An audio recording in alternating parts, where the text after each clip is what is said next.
pushing the Abuja Nigeria Railway. By virtue of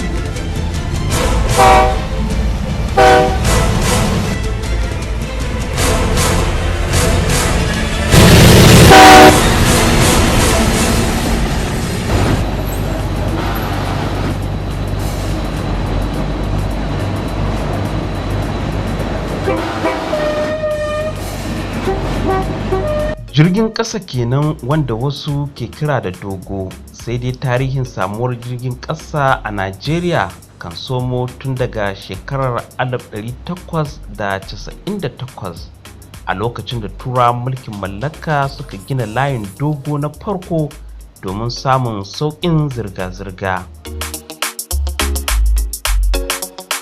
An samar da dokar kafa hukumar kula da sufurin jirgin ƙasa ta Najeriya a shekarar 1955 domin samar da cikakken tsarin tafiyar da harkokin sufuri a faɗin wannan ƙasa. Tun daga wancan lokaci hukumar ke lura da layukan dogo da tsawonsu ya kai kimanin kilomita 3,505.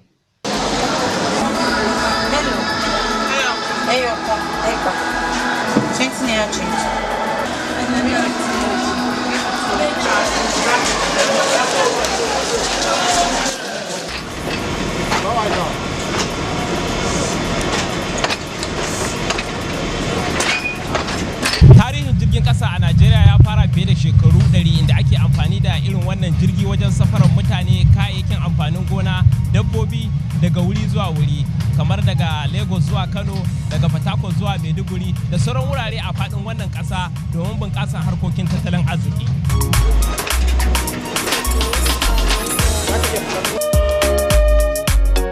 Sufurin jirgin ƙasa kuma na kawo bunƙasar masana'antu da samar da ayyukan yi.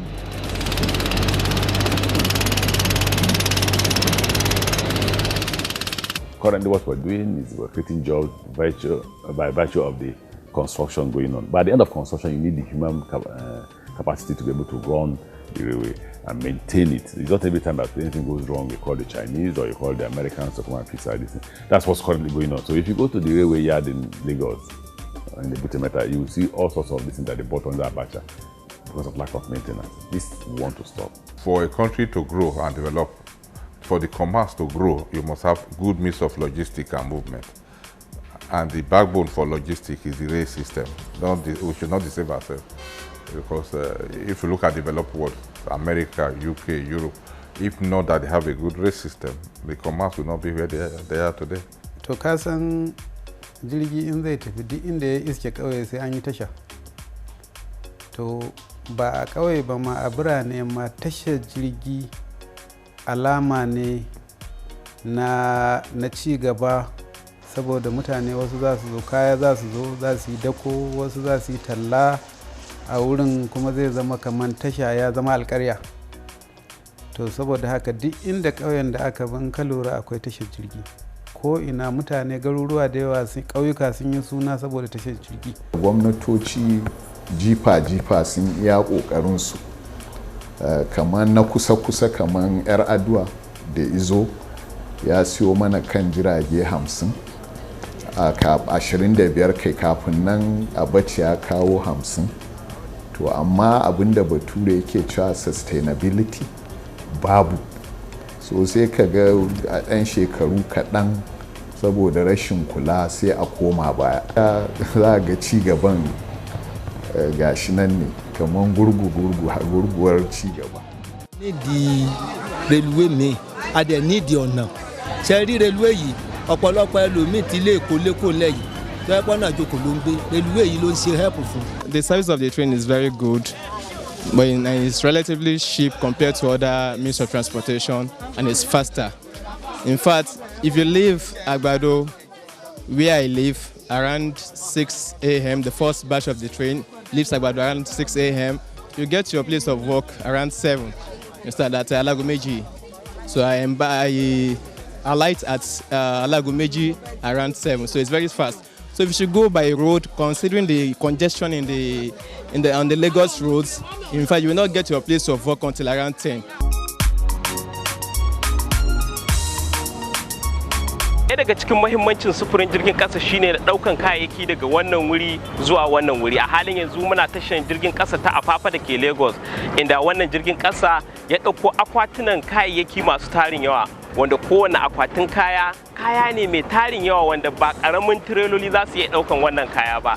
Kun ga wannan yana nuna muhimmancin da jirgin ƙasa ke da shi wajen safaran kayayyaki domin samun sauƙin al'umma da kuma bunƙasar tattalin arziki a wannan ƙasa, kamar yadda wannan gwamnati ta yunkura wajen ganin ta ƙara bunƙasa harkan sufurin jirgin ƙasa domin ci gaban al'umma da ke Najeriya.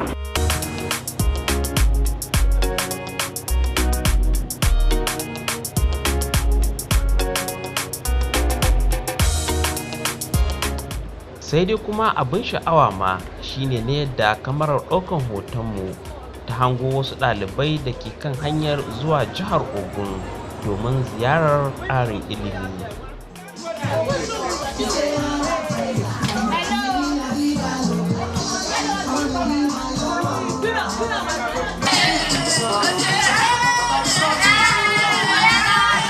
We feel that train is the best way to travel. And I think the train is kind of nice and it's cool. And I love the train. As in, this is the first time I'm actually entering a train, but it's cool. It's AC tight, music is jamming, people are friendly. Musically is good. We want more of this. Seriously, we want more of this. We want more of the initiatives. We want more modern trains. This is a modern train, yeah, but we want more modern trains. But it's not bad. It's good.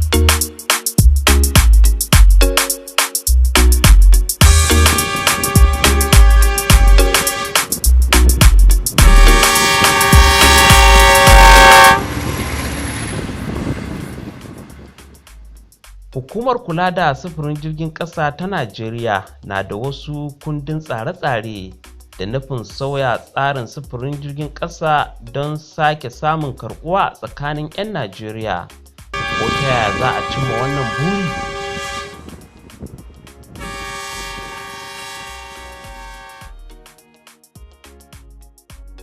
Da farko dai muna da plan na shekaru 25.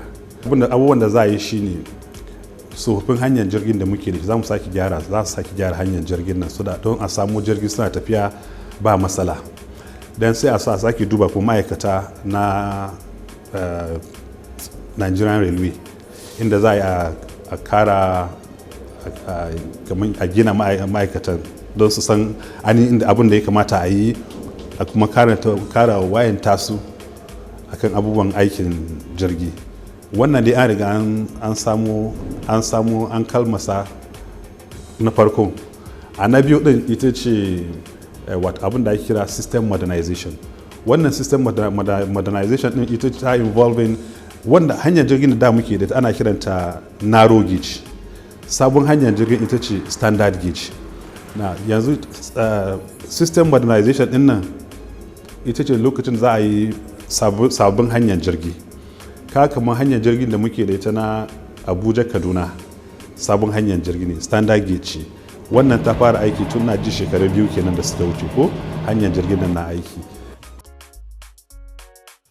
Gwamnati mai ci a halin yanzu a ƙarƙashin jagorancin shugaban ƙasa Muhammadu Buhari ta dukufa wajen sanya maƙudan kuɗaɗe don farfaɗo da sufurin jirgin ƙasa a Najeriya. Domin cimma wannan manufa ne gwamnatin tarayya ta tashi haikan wajen gyara tsaffin layukan dogo gami da gina wasu na zamani domin bunƙasar harkokin yau da kullum. To commission the Abuja Kaduna Railway track and flag off the Abuja Kaduna train service, passengers and freight on Nigeria's first ever standard gauge rail track to go into operation. It is on record that between 1963 and early 1980s, Nigeria had a vibrant rail system which conveyed agricultural and livestock and solid mineral resources to Lagos and Port Harcourt seaports, from where they are exported to other parts of the world. It is our vision and hope that those good old days will soon be back with us, and indeed in a more prosperous way with the restoration of rail transport system, which today's occasion symbolizes. In the name of God, the compassionate ambassador, I am flagging off this commercial operation of the Nigeria Railway Modernization Project Abuja, Kaduna, Rigata.